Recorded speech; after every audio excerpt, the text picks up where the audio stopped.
Is the awesome Evan Carmichael. Yep. Evan, welcome to the show, my friend. Cool. Thanks for the love, man. I love your backdrop. What city is that? This is Cleveland. So we're in Cleveland, Ohio. Okay, cool. I was in Cleveland. That was my last stop. That was the last stop on my tour? Yeah, when I did, so last year I did 23 cities, 90 days, and 2/3 of the way through, I broke my neck in 2 spots. And my agent and my team, they wanted me to go home. I'm like, no, this is part of my healing. And so my last stop was Cleveland.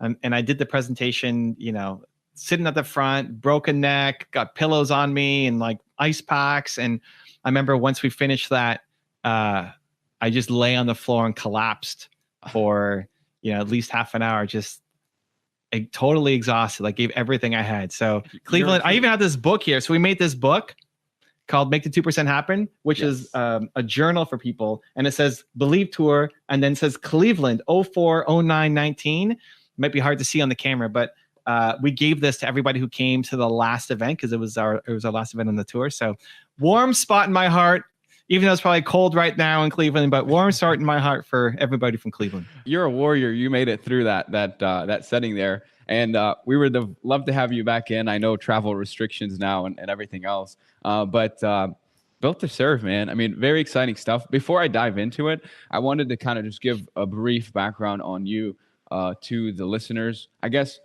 if you and I were buddies in high school, we were in class together and we were sitting next to each other.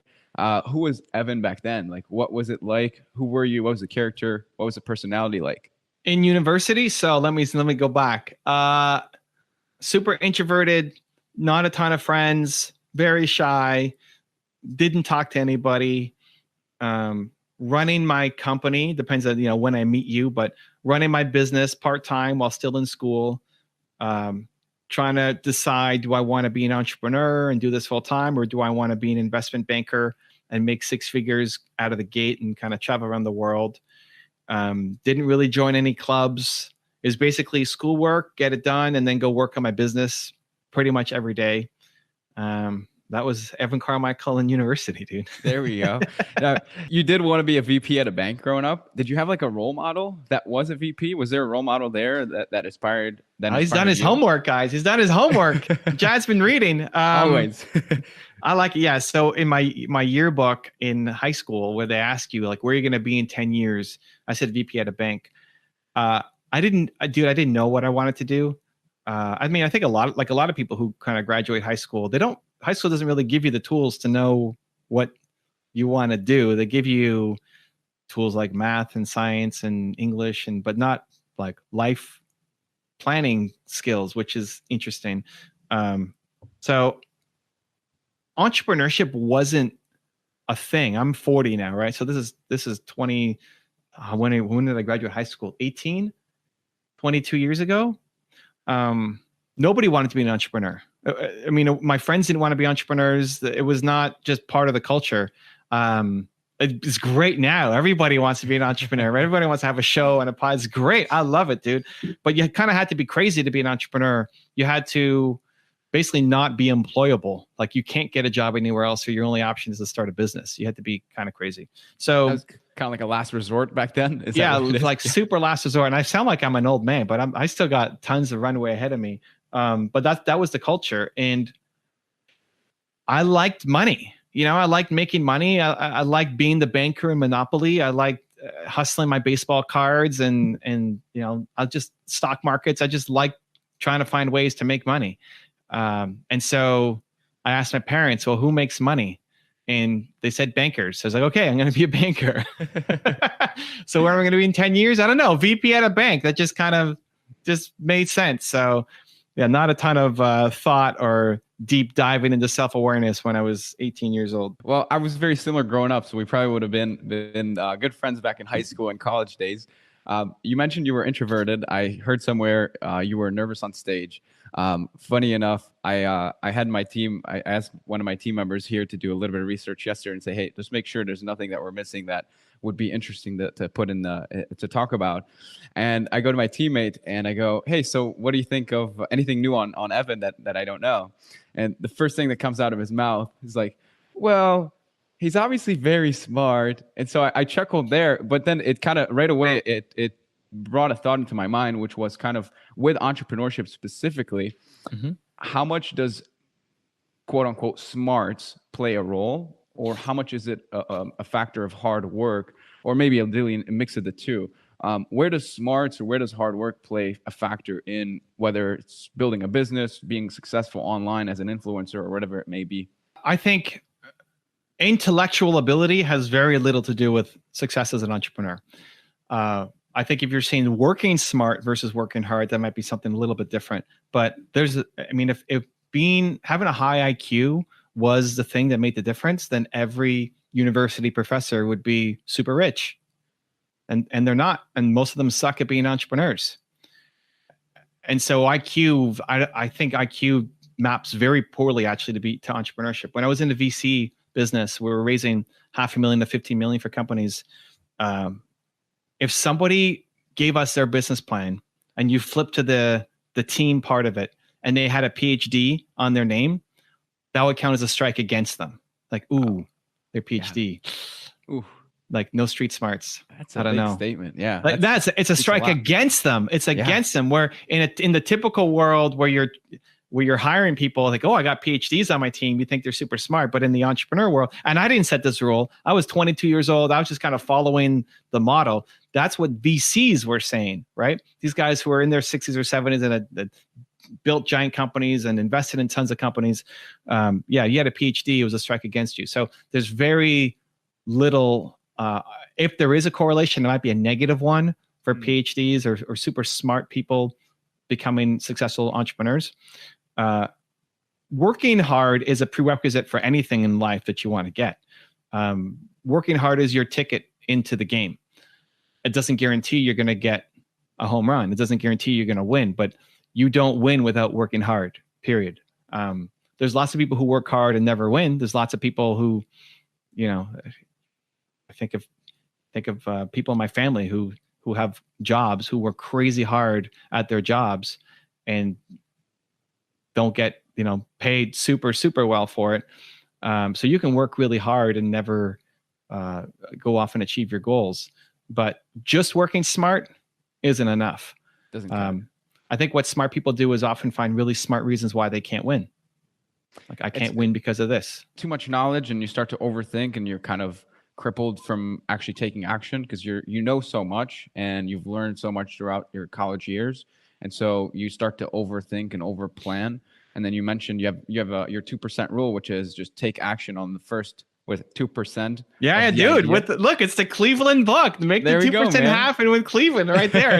Make the 2% happen. So you know all this data and this information, but let's just jump right in and get started. And so planning and thinking and all this knowledge doesn't serve you until you actually start to take some action on it. I guess with as far as working hard, is there a balance? How do you kind of strike a balance between being fulfilled, but also working hard and growing? So wanting to grow and that desire to develop and grow and get to the next level sometimes carries you away from your day to day. You forget to even reflect on like, hey, I need to realize and accept and appreciate what's around me. So how do you kind of strike a balance between drive for growth as well as fulfillment on the other side?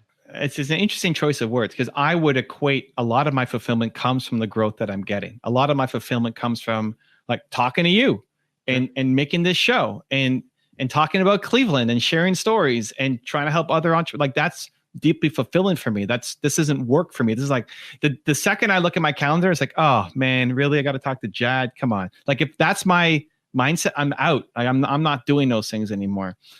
This is deeply fulfilling for me.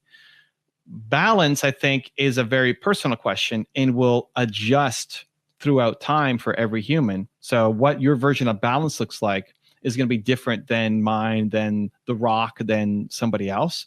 When you hear The Rock talk about his calendar, he needs to work out for 5 hours a day or something crazy. And so when he's on set, he has to wake up 5 hours early to go work out. And then he'll go and do his movie. And I think that's crazy. That's not balance for me. But if you hear him talk about being in the gym, it's his Zen zone. It's his he needs it. That's part of balance for him, right? So I'd rather be sleeping. I'd be sleeping in my trailer. I would not be working out 5 hours, a day. But I don't look like The Rock, Yeah. you know, when you get the results. So you have to figure out what balance looks like for you. I think there are definitely moments where you can lean in on gratitude and what you've got, but also want more and strive to go and get more. I think for the most part, though, people need to be harder on themselves. Like I'd say 95% of the time, you need to be harder on yourself. And 5% of the time, you have to be more gentle on yourself. Like when you feel like you can't go anymore, when you've actually, like I did my tour with a broken neck. Like the second half or the last third of my tour was with a broken neck. And it wasn't, when I showed up to Cleveland, I wasn't as good a presenter as I was before I broke my neck, right? I had to just sit at the front of the room and I couldn't move for 4 hours while I'm trying to help people who are in the room. But I'm really proud of the effort that I put in, right? Absolutely. And so all that really matters is, are you proud of you? If I had to skip Cleveland, like if I was in so much pain and I just skipped Cleveland, everybody would have understood. Everybody would have said, hey, it's okay. Like, dude, you broke your neck. Don't worry about it. And if I was proud of that, then fine.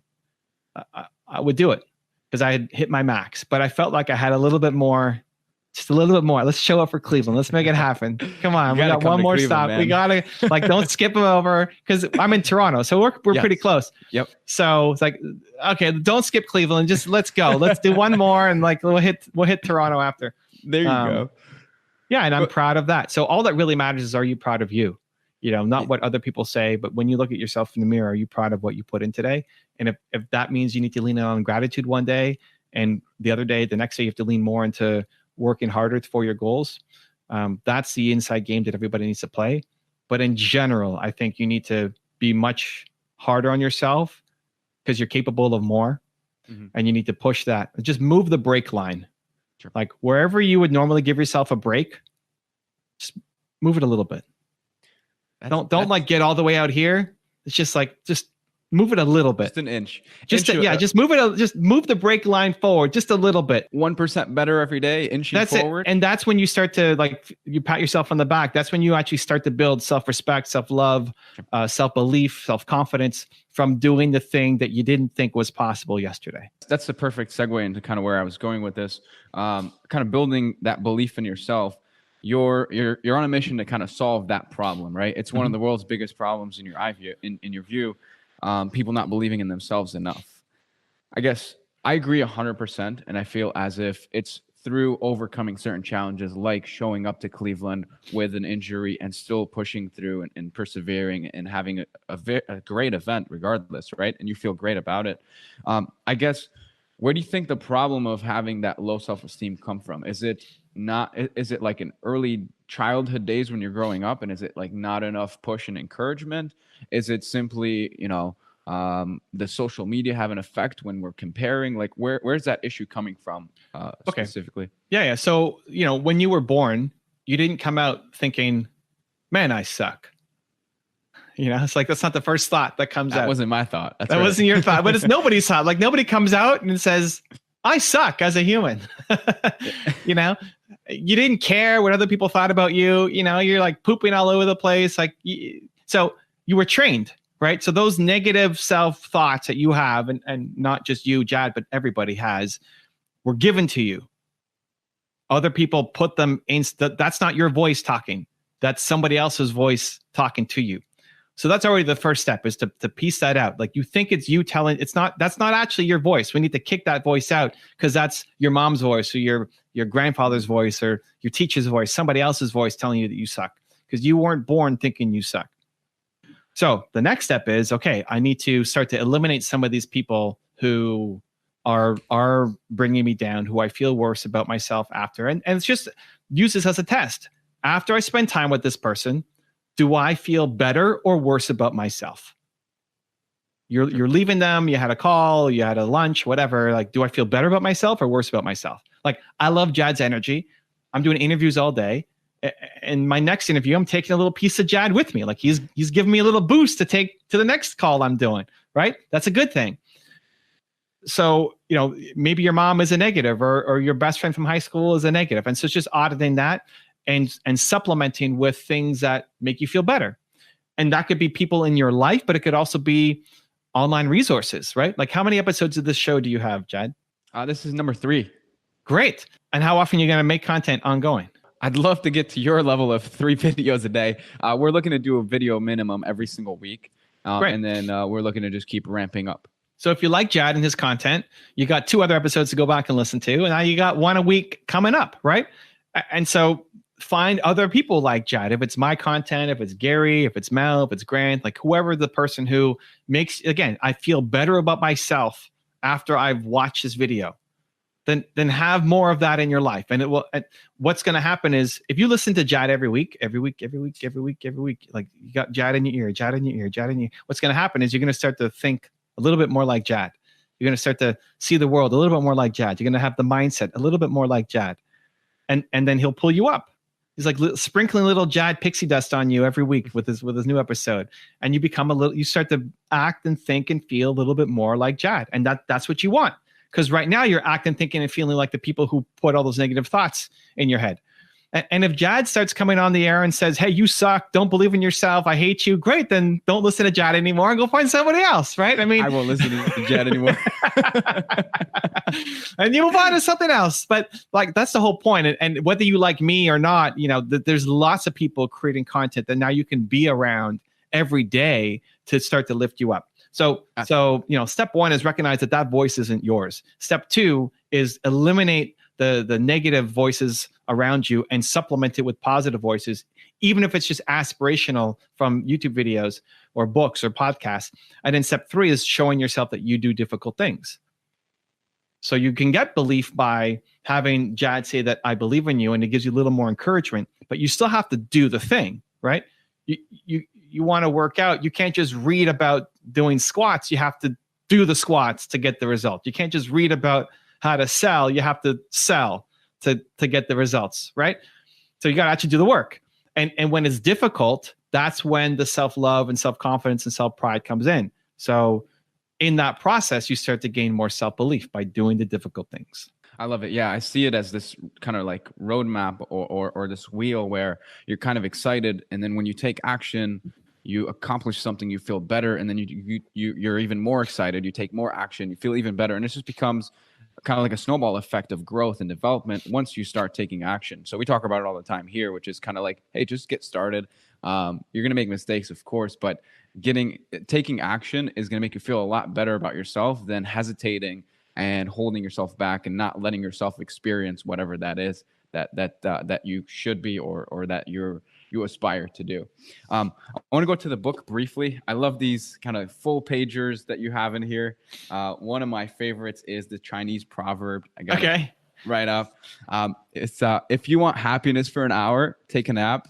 If you want happiness for a day, go fishing. If you want happiness for a year, inherit a fortune. And if you want happiness for a lifetime, help somebody. And so it's part of us creating this content and you enjoying what you're doing, which is helping entrepreneurs. It's people, whatever they excel at and whatever they really enjoy, they get a kick out of it, and they're helping and serving through that channel.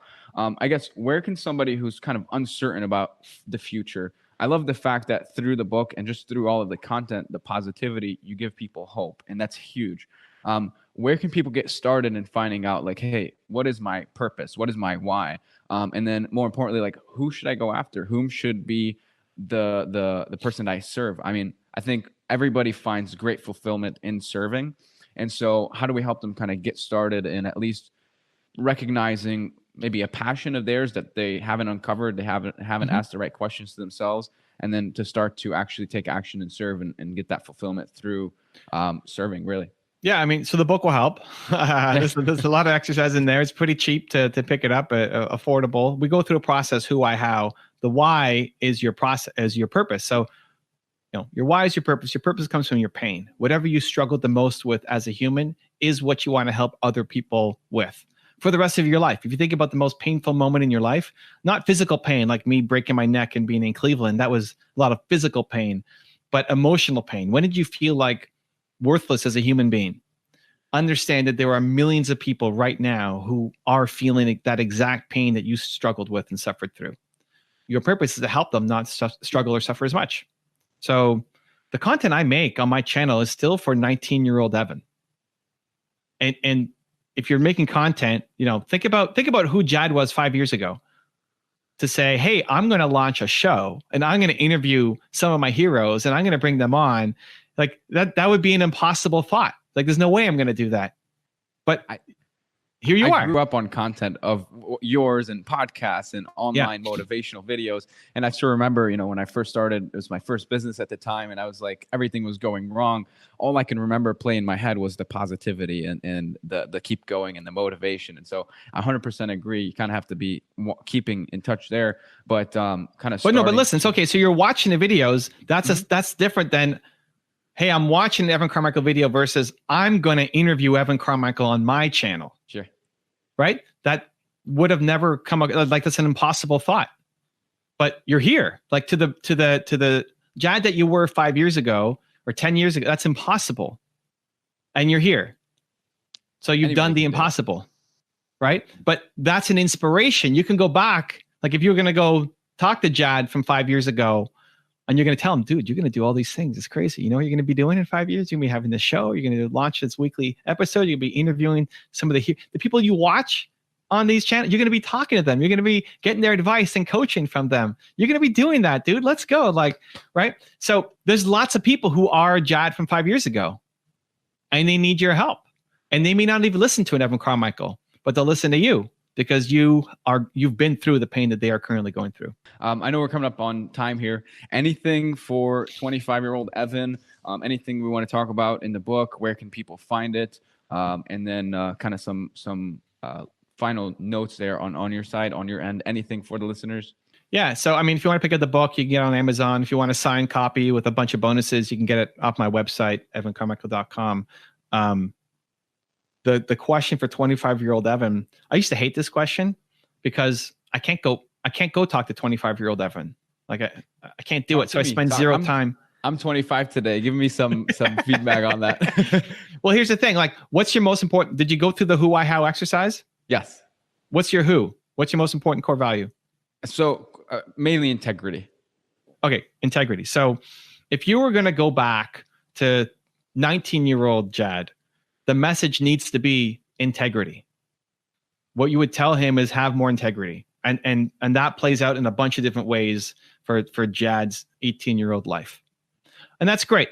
The message to your younger self is your most important core value. Like if Jad at 18 had more integrity, you'd be living a different life right now.